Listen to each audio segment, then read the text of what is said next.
Brilliance Audio presents Thieves Fall Out by Gore Vidal, writing as Cameron K.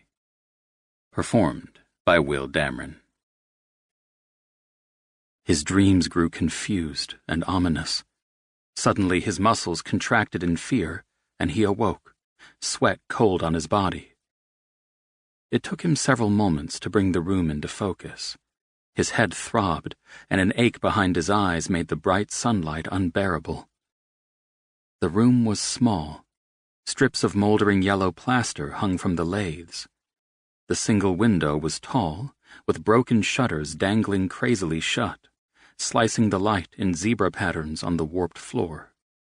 The bed was the only piece of furniture in the room, a verminous mattress over springs. When he looked at it, he got to his feet in disgust, staggering a little. From far away, he could hear a high, toneless chanting. It was the sound that had awakened him, that he had heard in his dreams, the muezzin calling the Mohammedans to prayer, a strange, unearthly noise. As he picked up his trousers, which lay crumpled on the floor beside the bed, someone began to pound on the door. Through wide cracks in the door's panels, he saw the outline of a woman. "Come in," he said, pulling on his trousers. Then, seeing that the door was bolted, he opened it for her. She entered the room scowling, a dark-skinned woman wearing a loose robe. She was good-looking in a heavy way, with large black eyes as bright and unblinking as a rat's. "American?" Her voice was deep and guttural. He nodded, fastening his belt and reaching for his shirt. He could remember nothing, yet he was sure he had never seen her before. Vaguely, he recalled having paid for a room. "Money!" The word exploded in the room, and she put out one hand in the universal gesture. "Now, look here." He shoved his feet into his shoes awkwardly and stood up, working the heels into place. A flood of abuse made him dizzy. Her hands opened and shut convulsively as she shouted at him, her black eyes large and brilliant. He edged toward the door. She put herself between him and the door, her hands clutching now at his clothes. He shoved her away. This was a mistake, for she immediately yelled for help.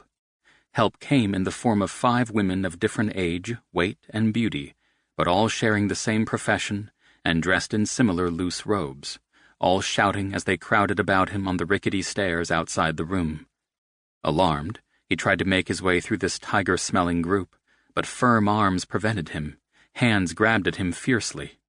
With a sudden lunge, he broke free of them, and half running, half falling, got down the stairs to the street. In an arcade 2 blocks away, he paused, suddenly exhausted, sweating in the heat and slightly nauseated. The bright Cairo noon dazzled his eyes. Shimmering waves of heat made the modern buildings across the wide street quiver, as though they were fashioned of gray rubber. He turned his back on the street and looked down the arcade, where, in the shade, men wearing fezzes and sheet-like robes of plain white or striped cotton sat in doorways selling food and shoes and beads and sandals and Coca-Cola. Veiled women passed them without a look to left or right. Idle men lounged against the blunt pillars of the arcade, watching the street, where modern cars from all the countries of the world drove gleaming past. He took a deep breath, inhaling all the strange odors of Cairo, musk and food, urine, drugs, filth, and sandalwood. This sudden wealth of new sensation pleased him, and he felt better, though still shaky. He reached in the breast pocket of his sports shirt for cigarettes. They were gone.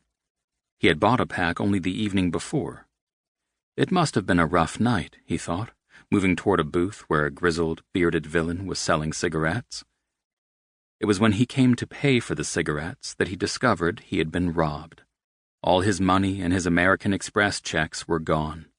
The double-buttoned back pocket where he kept them had been torn open.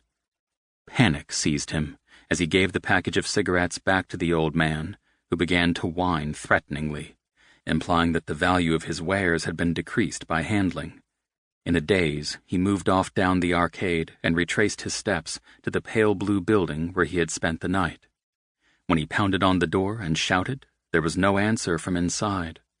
The windows were shuttered against the day, and the inmates were invisible.